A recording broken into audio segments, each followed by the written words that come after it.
La gran pregunta de esta noche, ¿cuál será la respuesta de la expresidenta Cristina Fernández de Kirchner a la carta que le envió hoy el presidente Mauricio Macri sobre el acuerdo de 10 puntos que busca el gobierno en su peor momento político y económico? La respuesta la tiene el ex jefe de gabinete Alberto Fernández, quien está en comunicación. Alberto, buenas noches, ¿cómo está? ¿Qué tal, Gustavo? ¿Cómo estamos? Bien, tenemos una primera aproximación a lo que puede ser la respuesta de la expresidenta a esta carta que le envió Macri.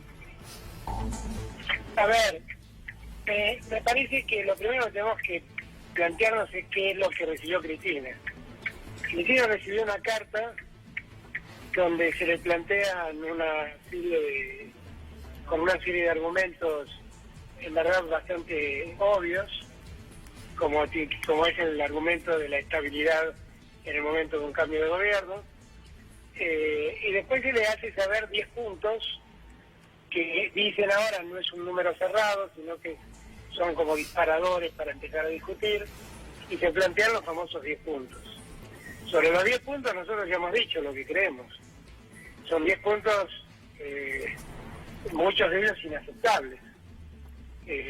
Nosotros estamos de acuerdo que un país tiene que vivir en equilibrio fiscal, pero si el equilibrio fiscal se logra a costa de que los chicos no tengan vacunas, entonces tenemos que esperar un poco para lograrlo.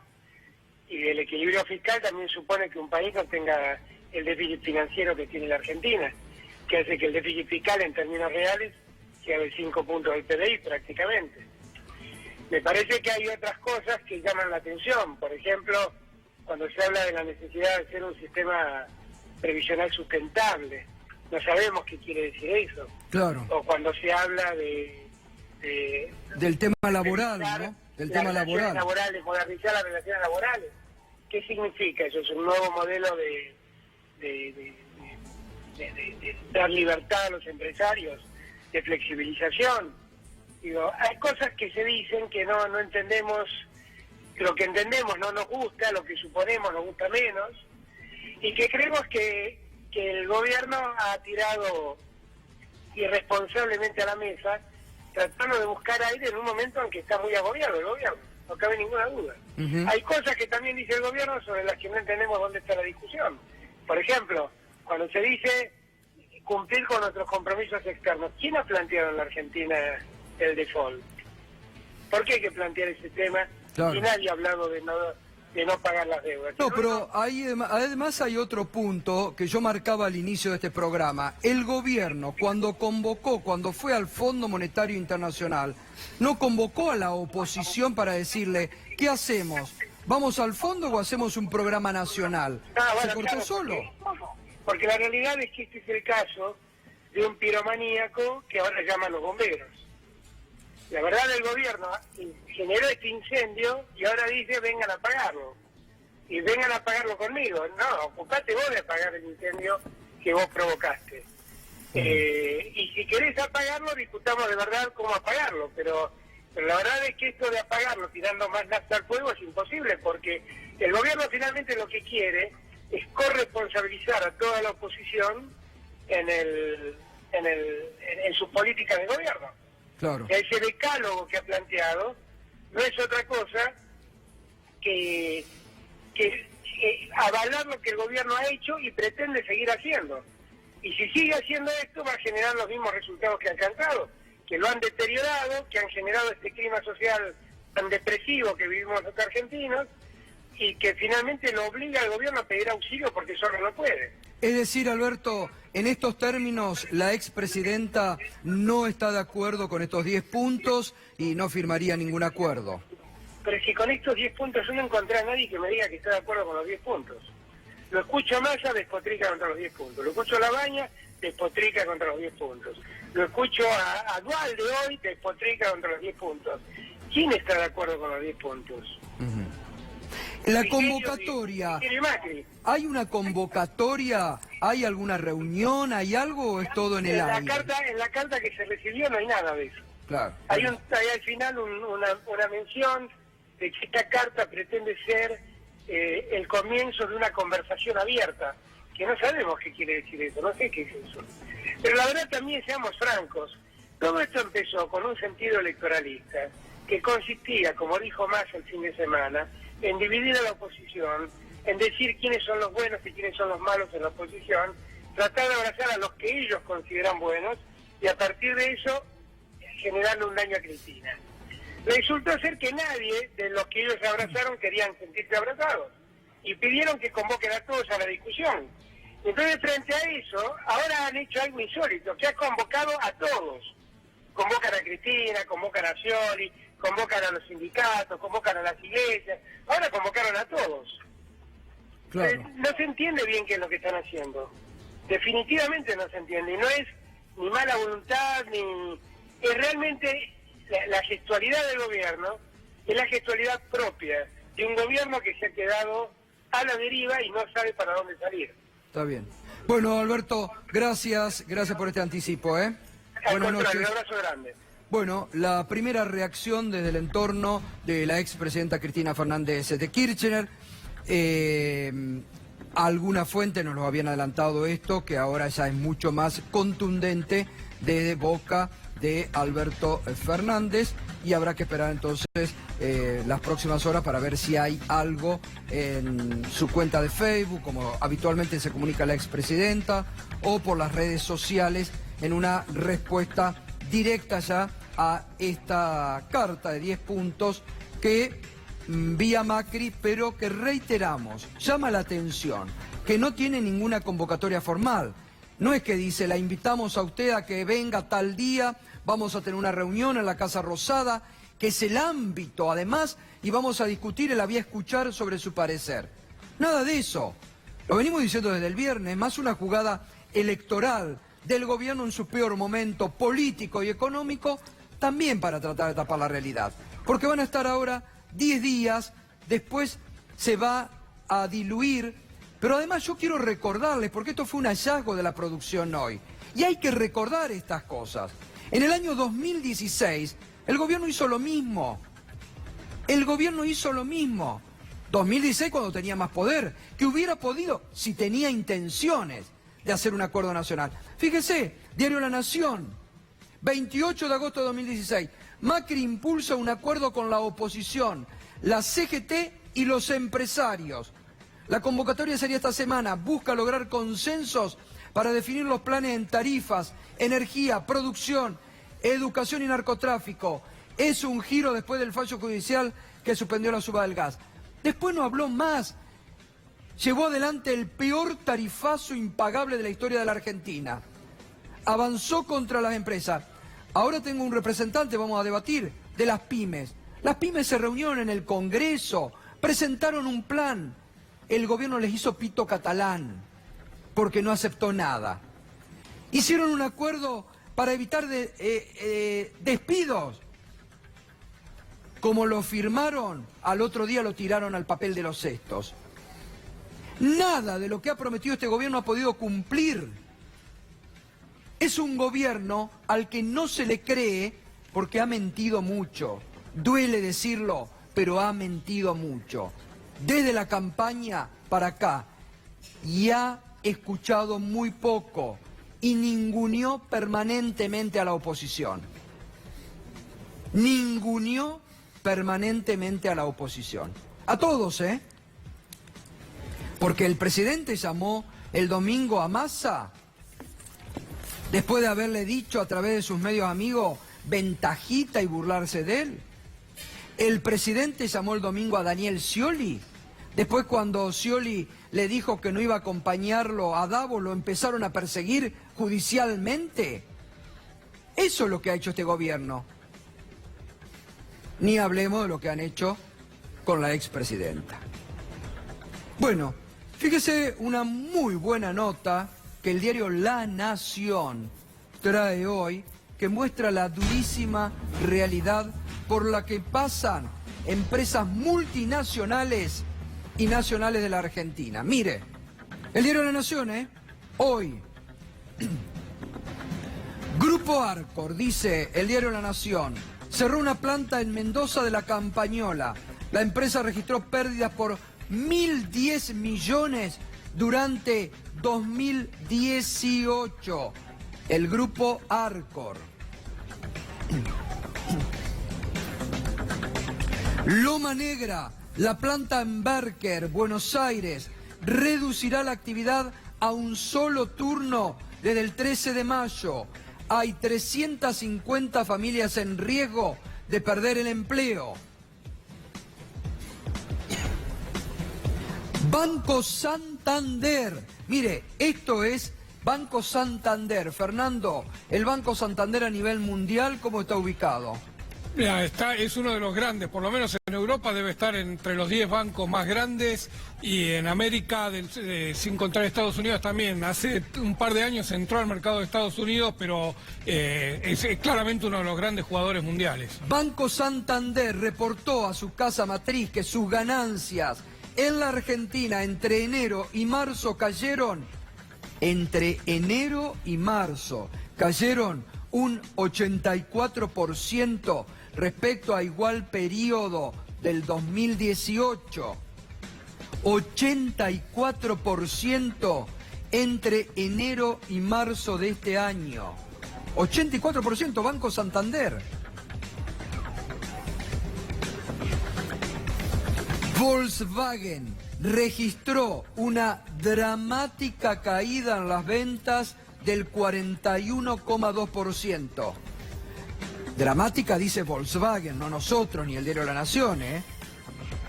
Desde la empresa advierten que la situación económica se deterioró significativamente en la Argentina por una inflación que sigue alta. Mercado Libre, la empresa preferida por el presidente Macri, del amigo de Macri, el unicornio preferido de Macri, informó a Wall Street que vendió más, pero que ganó 8% menos en dólares que en el 2018. Estamos hablando de grandes empresas, algunas de ellas han arrastrado a otras empresas en América Latina que tenían superávit, han arrojado por los malos negocios de la Argentina, han arrastrado también a la negatividad de sus negocios en América Latina. Fernando. Vos fijate, Gustavo, que citaste Arcor. Además de esa planta, comentamos hace un rato, tiene otras dos donde paralizó la producción, alimentos. Citaste Loma Negra. El gobierno dice que va a haber una reactivación y que ya se nota en la construcción, está pensando en paralizar una planta. Citaste el Banco Santander, que en lo peor del cepo cambiario, cuando desde España en algún momento se pensó en cerrar las operaciones, terminaron invirtiendo todo lo que ganaban en ese entonces y que no podían girar en un gran edificio corporativo que está en la zona de San Telmo. Hoy no tiene ganancia. En aquel momento se quejaban porque no la podían sacar. Hoy no tienen ganancia, no pueden ni siquiera invertir. Todos los sectores que fuiste mostrando son donde el gobierno dice hay señales de recuperación, hay señales de que está terminando la recesión, va a venir un ciclo positivo de la economía. Sin embargo, las empresas de esos sectores muestran todas pérdidas y muestran que si sacás el negocio de las LELIQ, ni los bancos ganan plata hoy en la Argentina, Gustavo. Bien, la dramática realidad. Vamos al tema judicial. Hoy el juez federal Rodríguez procesó al fiscal de Mercedes, Bidone. Es el primer fiscal procesado. Atenti Stornelli, ¿eh? Irina, vamos con esa información. Efectivamente, el juez Luis Rodríguez lo que decide es procesar al fiscal Juan Ignacio Bidone, el fiscal de delitos complejos de Mercedes, que está suspendido en su cargo. ¿Por qué? Por tentativa de extorsión y también por violación a la ley de inteligencia. Bidone declaró en indagatoria y lo que le termina diciendo Rodríguez prácticamente es que no le cree nada, porque Bidone, ¿qué decía? Decía que a él lo habían engañado. Casi la misma teoría que planteaba el fiscal Carlos Stornelli. Marcelo D'Alessio me engañó y cuando entregué números de teléfono o sábanas de entrecruzamientos de llamados o datos de migraciones, pensé que me los pedían para una investigación seria. Luis Rodríguez dice que esto no es así, que Bidone participó a conciencia de este entramado. En el caso del aduanero y empresario Gabriel Traficante, estamos hablando de un caso del año 2016 que tiene a cargo el juez federal Luis Rodríguez. Es el único caso de una extorsión de estas características. Y es la primera denuncia contra Marcelo Sebastián D'Alessio, ¿no? Exactamente, es la primera de todas. De todos modos, Luis Rodríguez en un momento hace mención al caso de Pedro Echeves porque dice porque como también procesa en este caso a dos agentes de inteligencia, uno en actividad y otro no, uno es Claudio Álvaros y el otro es Rolando Barreiro, también hace alusión al caso de Pedro Echeves y conecta las situaciones y los mecanismos, ¿sí? En el caso de traficante le empezaron pidiendo $90.000 para zafarlo de la causa de la mafia de los contenedores, una causa que tramita en el Fuero Penal Económico a cargo del juez Marcelo Aguiniski. Después le llegaron a pedir $600.000. ¿Qué hacían? Le mostraban en el celular las sábanas de sus propios llamados telefónicos, del entrecruzamiento, que les daba el fiscal Bidone. De esa manera lo extorsionaban y le decían, nosotros sabemos muchas cosas sobre vos, se te puede complicar, si nos pagás esto, te vas a salvar en esa causa, ¿no? El mismo mecanismo que ya hemos visto en varios de los casos denunciados en la causa de Dolores que lleva el juez Ramos Padilla, donde también está imputado Bidone, y la situación ahí todavía no está resuelta porque son más son más hechos en los que está implicado que todavía están en pleno análisis. Vamos a repasar, Irina, entonces los tres procesados, porque, bueno, el escándalo de un fiscal, el fiscal rebelde Carlos Stornelli sigue en rebeldía, ojo. Fiscal Juan Bidone, Rolando Barreiro, ex espía de la AFI, pero acá hay que posarse también, Irina. Claudio Álvarez era un espía de la AFI, era un orgánico de la AFI. Acá está mostrando también cómo la AFI estaba metida en todo este entramado para presionar, armar causas y chantajear por dinero. Esto es lo grave. Álvarez es un hombre que está en actividad en la AFI y lo que le están imputando es la elaboración de un informe trucho para poder facilitar la obtención de todos esos datos reservados. Vamos a ver los delitos por los cuales le imputa a Bidone, procesado el fiscal Bidone. Ser partícipe necesario en la extorsión a traficante, abuso de autoridad, tareas de inteligencia ilegales. El durísimo fallo del juez dice, las explicaciones de Bidone escapan a toda racionalidad posible y solo pueden considerarse como meros intentos de mejorar su situación procesal y su versión de los hechos es inverosímil. No le creyó nada al juez a Bidone. Ahora, con estos antecedentes, con el mismo mecanismo, ¿qué le puede esperar al fiscal federal Carlos Stornelli, que está prácticamente imputado de los mismos hechos? Irina. Y la situación de Stornelli es todavía más complicada porque a esta altura, como ya lo venimos explicando, su actitud es la de obstruir la investigación. Eso complica todavía más su situación. En el caso de Bidone te quiero agregar que el procesamiento es sin prisión preventiva. Esto es un detalle importante porque Luis Rodríguez dice, no veo elementos de que vayan a obstruir la justicia, ¿no? Bien. Por eso sin prisión preventiva. Bueno, la situación de Stornelli se verá en estos días, la Cámara Federal de Mar del Plata, estamos muy atentos a lo que pase ahí. Es posible que salga pronto la sentencia que estamos esperando acerca de la competencia. Bien. ¿Quién se queda con esa causa? Claro. Gracias, Irina, como siempre, muchas gracias. Y también para que la Cámara Federal de Mar del Plata vaya viendo, vaya tomando nota. Todos estos delitos son similares. Si quieren cajonear, como el gobierno quiere cajonear, van a pasar a la posteridad como de los jueces que se dejaron presionar y cajonearon y taparon una de las causas de corrupción más grandes de la historia reciente de la Argentina. Bien, Juana Morín, nos habías prometido la fortuna de Franco Macri. ¿Comienza el juicio por sucesión? Así es, Gato, buenas noches. Hoy nos sorprendimos con una muy buena nota del colega Iván Ruiz en el diario La Nación que refería que la familia Macri decidió acelerar y comenzar los trámites de la sucesión por la fortuna de papá, por la fortuna de Franco Macri, por dividir el famoso imperio Macri, ese imperio que supo construir Franco Macri. Ya desde algo hace en muchas vida décadas. de Franco habían dividido, ¿no? Claro, bueno, Mauricio se llevó una muy buena parte. De Sí. hecho, cuando comenzaron con esa división, después empezaron la división de las distintas empresas, vendieron incluso empresas a presuntos testaferros. Será probablemente parte de todo este juicio por la sucesión y me parece que la sucesión de Franco Macri va a ser con escándalo. Si te parece, Gato, empezamos a ver cuál es la división A ver, vamos. que se está por establecer en esta herencia, esta positiva, pesada herencia, podemos decirlo. Mauricio se va a llevar un 20% de la fortuna de papá. Ahora, en un ratito te voy a mostrar cuál es el monto que está en disputa, que es exorbitante. Gianfranco tiene otro 20%, Mariano Macri, otro de los hermanos, 20%, Florencia Macri se lleva otro 20%, y los nietos, hijos de Sandra Macri, lamentablemente fallecida, se llevan 20%, son 2. ¿Sí? Son 2 hijos, se van a llevar un 10% cada uno del total.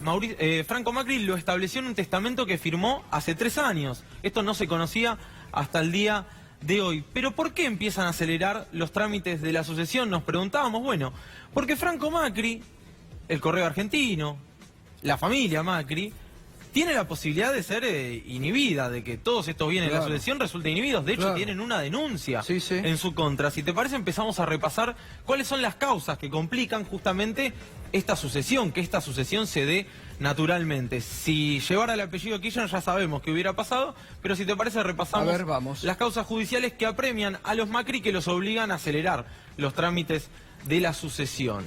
Acá tenés el árbol genealógico de las causas del clan Macri. Vamos a empezar con Gianfranco. Está imputado por el blanqueo de capitales, blanqueó más de 600 millones, una nota de Horacio Berbisky que lo reveló. La obtención y reventa de los parques eólicos, 75 millones de dólares de ganancia obtuvo el grupo Sogma, solo en este caso. Bueno, obviamente estuvo en su momento procesado por el pago... está claro, imputado por el pago de coimas en Autopistas del Sol, fue llamada indagatoria por el juez Bonadío, y los famosos Panama Papers. Todo esto, buena parte de esto, compartido con Franco Macri, por eso también los abogados le sugirieron empezar a acelerar esto lo antes posible. Mariano Macri, a ver, porque no es el menos conocido, ¿no? Sí, no por eso deja de ser un Macri. Fíjate que está, obviamente, en los Panama Papers, investigado por la justicia alemana por mover fondos de BF Corporation, una firma que blanqueó 4 millones de dólares a través de una offshore a Suiza, y destruir pruebas, posible lavado de activos, investigaba. Entonces, también complicado. Obviamente, todo esto va a salir a flote en la sucesión. Y Mauricio Macri, a ver, vamos. Mauricio, el presidente de la República, con las causas judiciales abiertas. Y ya acá tenés un prontuario casi. Contrabando de autopartes de CBL, eso ya está resuelto. Ya eso está proscripto. La condonación de la deuda del Correo Argentino, Franco y Mauricio muy complicados. Las escuchas ilegales también está proscrito, sobreseído. Exactamente. Los aportantes truchos, atención. Bueno, ahora está eso en marcha. Así es. Obviamente en esta causa hay muchos otros referentes del PRO, desde María Eugenia Vidal hasta Mauricio Macri. Dentro de poco vamos a tener novedades de esto. Los parques eólicos, obviamente, también de la familia Macri. Autopistas del Sol, el famoso pago de coimas. El blanqueo de capitales y los Panama Papers. Fíjate si no tendrá la justicia para embargar o para investigar acá. Hay muchos delitos compartidos con Franco en todo esto. ¿Qué cifra estamos hablando para la sucesión de Franco Macri? ¿Cuánto calculás, Paso? No tengo ni idea. Ahora, ojo, acá hay un problema. Porque la sexta hija de la sexta hija de Franco Macri no aparece. No aparece, exactamente. Eso te iba a decir, que va a traer complicaciones indudablemente. Recordemos que hace poco la revista Noticias reveló la existencia de una sexta hija reconocida por Franco Macri, a quien también Franco en vida le dio una parte importante, que hay que ver ahora cuando se reparta la fortuna si no aparece a reclamar, ¿no? Alejandra Macri, según tengo entendido, fuentes allegadas, lo que dicen es que es muy probable que se presente en esta sucesión en el caso de que se avance así. El testamento dice eso, después hay que ver si los Macri lo cumplen. Vamos a ver la cifra entonces de la que estamos hablando. Más de 500 millones de dólares según la revista Forbes tiene Franco Macri y su familia. Esto es al 4 de junio de 2018, que es la fecha de publicación. Así que hay mucho, me parece que va a ser muy largo este camino. Como te decía recién, la cantidad de causas judiciales que hay acá me parece que generan esta presión por parte de la familia para cerrar el caso lo antes posible. Lo vamos a seguir de cerca porque están denunciados, obviamente. Gracias, Juan. Gracias. Bueno, nos apremia el tiempo. Está Leopoldo Moró. Está Matías Tombolini, economista, y está también Ariel Aguilar por las pymes. Leopoldo, un primer análisis de esta propuesta de acuerdo que ha lanzado el gobierno. Bueno, yo voy a hablar a título personal. Sí, obvio. A ver, esto es como que un día se te mete un grupo de gente en tu casa, con palos, garrotes, te rompe todo, y 3 o 4 meses después reaparecen y te dicen que tenés que compartir el pago de la factura de lo que rompieron. El gobierno sobreendeudó la Argentina, destruyó el aparato productivo, promovió la fuga de capitales, empobreció la sociedad y hoy pretende que la oposición le firme una autoamnistía. Es evidente que este acuerdo lo único que pretende es tranquilizar a los acreedores y al Fondo Monetario Internacional, con las condiciones que pone el Fondo Monetario Internacional en materia de reforma previsional y en materia de reforma laboral. Lo paradójico de todo esto es que para llegar a diciembre necesitan a Cristina. Lo que pasa es que me parece que Cristina está para mucho más que eso. Yo creo que lo que necesita Cristina es la Argentina para que ella encabece un gobierno de reconstrucción nacional y en los próximos 4 años se pueda volver a promover el consumo, la inversión, la producción, el trabajo, es decir, todo lo que se perdió. La Argentina no merece lo que está ocurriendo. Vos fijate que el gobierno hace 15 días... por tercera vez hizo un acuerdo con el Fondo Monetario Internacional. Sí, claro. Y en este caso, ¿en qué consiste el acuerdo? Nada más y nada menos que en habilitar la posibilidad de quemar 15.000 millones de dólares de acá a diciembre o a la elección para ver si obtienen algo que a esta altura me parece que es imposible, que es la reelección de Macri. Y todavía hay complicidades en los grupos económicos. Recién ustedes describían, y es cierto por otra parte, las pérdidas que están teniendo ya no solo las pymes, las pymes no tienen pérdidas, las pymes luchan nada más que por sobrevivir, ya ni siquiera tienen pérdida. Pero resulta que muchos de estos grupos económicos o sus titulares son los tipos que te dicen, estamos perdiendo plata pero yo voy a volver a votar a Macri. Claro. No solamente expresan falta de solidaridad, porque cuando vos decís eso, te estás olvidando de tus trabajadores, de tu vecino, de tus parientes, porque con esa actitud egoísta vos estás perjudicando a los demás. Sino que además les importa poco, porque en realidad es cierto que las empresas pierden plata, pero ellos no. Ellos han logrado la maravilla de que sus empresas pierdan plata, pero ellos ganen, porque son los que tienen en sus bolsillos los dólares que se benefician permanentemente por los procesos devaluatorios.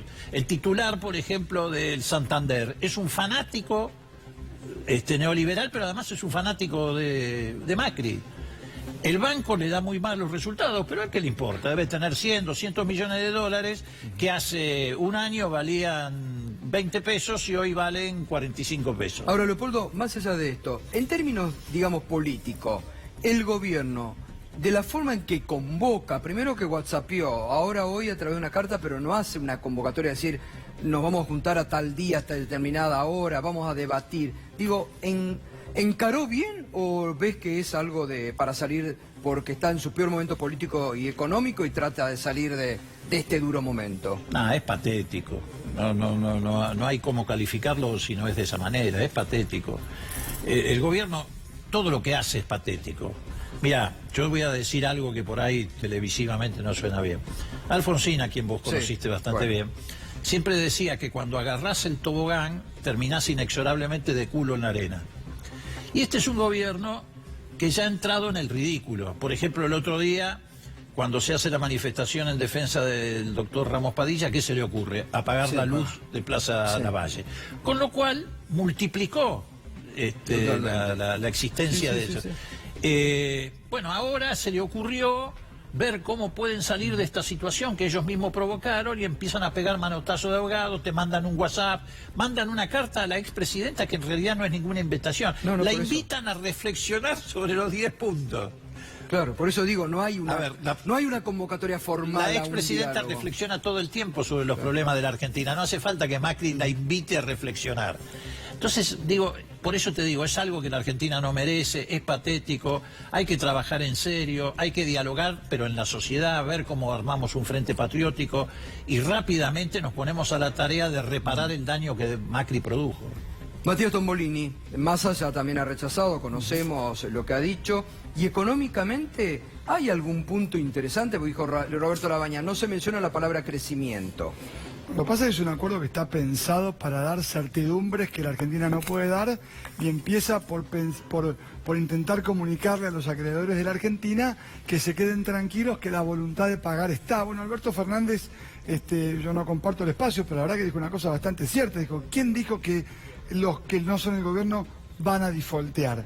Lo que pasa es que me parece que está pensado al revés. En vez de buscar un acuerdo que tenga como objetivo que los argentinos empecemos a crecer y que paguemos y cumplamos como resultado de un proceso de crecimiento, primero se sale a garantizar que después de haber pedido la escupidera por toda la plata que pedimos prestada, esa plata va a estar inclusive a costa del crecimiento. Lo que no quiere decir que Argentina no vaya a pagar.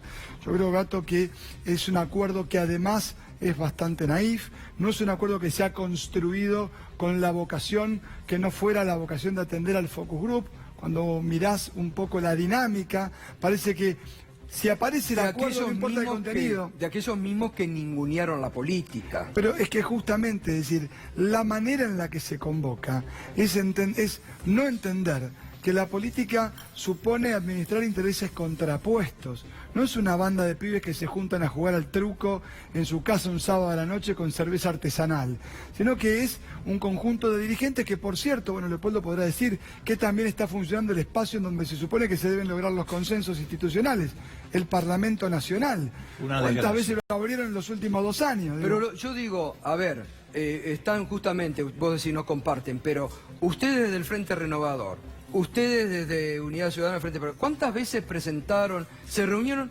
las pymes no se reunieron en el Parlamento, hicieron una propuesta con todos los partidos políticos para elevarlo al gobierno? Sí, claramente, presentó un proyecto de ley. A ver, este es un gobierno que no ha llamado al diálogo. Fíjate qué particular, que nos hablan del consenso y nunca nos llamaron al diálogo. El gobierno del diálogo nunca llamó a construir ese consenso como para... Esta es una imposición, es un pliego de condiciones en el cual quienes estamos en contra de un proyecto que no es industrial, pareciéramos que no queremos a la República, porque se presenta desde ese lugar también, ¿no? Bueno, van a salir a decir eso, van a salir a decir, si Cristina rechaza, ahí está, ¿sabes la qué pasa? Autoritaria que no quiere dialogar. Gustavo, cuando vos ves los puntos, sí, los que plantea, y claramente me plantea una inserción inteligente en el mundo. Esta inserción es la que nos lleva a vender solo productos agropecuarios. Este es el proyecto que tiene el gobierno. Me toca estar en la industria, me toca ver que cerraron 11.000 pymes, se perdieron 140.000 empleos del sector laboral. Bueno, digo, ves lo que pasa con Arcor, todas las empresas que viste. Entonces, claramente no podemos acompañar este decálogo de condiciones del Fondo Monetario que tenemos que firmar todos. Los acuerdos no se construyen como la suma de la buena voluntad que pueda manifestar un dirigente político. Se construyen justamente intentando coordinar intereses contrapuestos en función de modelos distintos. Ahora, esa coordinación supone generar incentivos. Vos no construís un acuerdo llamando primero por la tele, sino que en todo caso lo anunciás cuando tenés a todo el mundo sentado a la mesa. Eso no ha sido la prioridad del gobierno, porque la verdadera intención nunca ha sido hasta aquí acordar, sino intentar manifestar una voluntad de algo en lo que no creen, que es un gobierno que viene anunciando medidas que no cree. Anunció los acuerdos de precios, los congelamientos de tarifas, intenta construir una credibilidad que ni por derecha puede sostener porque anuncia medidas que son contra... No, primero en relación al Parlamento, que es el ámbito natural donde debería funcionar un mecanismo de entendimiento entre oposición y oficialismo, o de confrontación, pero por lo menos de debate de las cuestiones principales. Nosotros estamos convocados para la segunda sesión del año, ya estamos llegando a la mitad del año, segunda sesión del año, para discutir la ley de barras bravas. Digo, yo no le quito significado. Ahora, en un país que se está derrumbando, que por 16 meses consecutivos cae el consumo, que te anuncian que va a cerrar Campañola, Dánica, Sanela, etcétera, etcétera, etcétera, que nos convoquen nada más que para discutir la ley de barras bravas, me parece que es una tomadura de pelo, no a nosotros, sino al conjunto, inclusive, Gustavo, al conjunto de la sociedad. Podemos discutir algunos puntos y llaman a las entidades. Yo soy de Cejera, hay 70 cámaras, sentémonos a discutir. Ahora, cuando me plantean mantener un banco central independiente de combate a la inflación, discutamos un banco central que esté a servicio de la producción, ¿sí? O planteemos cuando nos dice, me encanta cuando dice, creación de empleo con cambios en la legislación laboral. ¿Están seguros que no estamos tomando gente por cuestiones de reformas laborales y demás? No tomamos gente porque no tenemos mercado, porque no administran el comercio exterior, porque no tenemos tasas.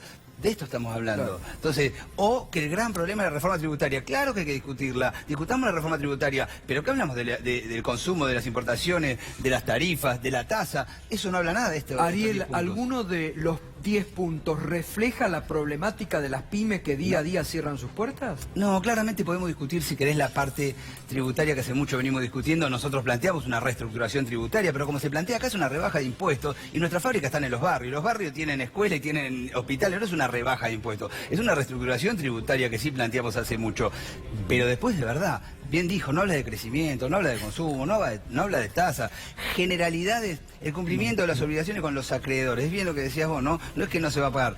Pero si no crecemos, no vamos a pagar. No es una cuestión de buena voluntad. Hablando de reforma tributaria, te sumo un dato. Hoy el gobierno anunció el aumento de la tasa estadística a las importaciones y empezó a cobrar tasa estadística a las importaciones a 2,5 de los bienes provenientes del Mercosur. Hablamos de bienes de consumo, pero también de bienes de capital que son necesarios para producir otros bienes. Claro. Esto no se está hablando mucho porque es tanto el flujo de noticias. Esto quiere decir que para producir algo con algún insumo importado que no se fabrique en la Argentina, se tiene que empezar a pagar muchísimo más. Esto aumenta por 5 o por 6 lo que se estaba pagando. De 0,5 a 2,5 pasó la tasa estadística y encarece la estructura productiva. Por supuesto. Acá dicen que el problema son los salarios. Bajaron de $530 a $300. Claro. Y claramente la inflación sigue porque pero además, está en otro lugar. Están hipotecando el futuro, ojo, porque Argentina bajó la tasa estadística porque perdió un panel en la Organización Mundial de Comercio hace más de 20 años. Argentina tiene la tasa estadística en 10, la llevó a 3, Estados Unidos lo llevó a la OMC y le dijeron, no, mire, es un arancel encubierto, cobre 0,5. Ahora, transitoriamente la subieron a 2,5. ¿No debería eso estar discutiéndose, por ejemplo, en el Parlamento que no sesiona para eso? Bueno, a favor o en contra, por lo menos discutámoslo. Bueno, eso no forma parte del debate. Leopoldo, ¿y no temen que digan, ahí está Cristina autoritaria, no va al diálogo? No, mira, van a decir cualquier cosa como vienen diciendo en el último tiempo, lo que se les ocurre. Por ejemplo, lo decía bien Tombolini, ¿quién ha discutido acá, o mejor dicho, quién ha planteado el default? Nadie. Nadie planteó el default.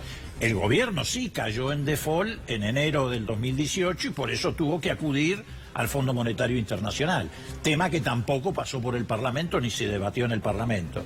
Pero nadie ha planteado, al contrario, el gobierno de Cristina, de Néstor primero y Cristina después, fueron los que sacaron al país del default. Después te dicen, vienen por la venganza, la revancha. ¿Quién habla de venganza o de revancha? La única revancha que nosotros tenemos en la cabeza es generar trabajo, abrir las puertas de la fábrica, levantar las persianas de los comercios. Esa es la revancha que nosotros pretendemos. Pero es una revancha de la sociedad argentina que ya no puede aguantar más esta situación. Entonces van a decir cualquier cosa, pero ¿sabés qué? Ya no les cree nadie. Hacemos una pausa y seguimos debatiendo esto que el gobierno trata de imponer a la oposición. Ya volvemos.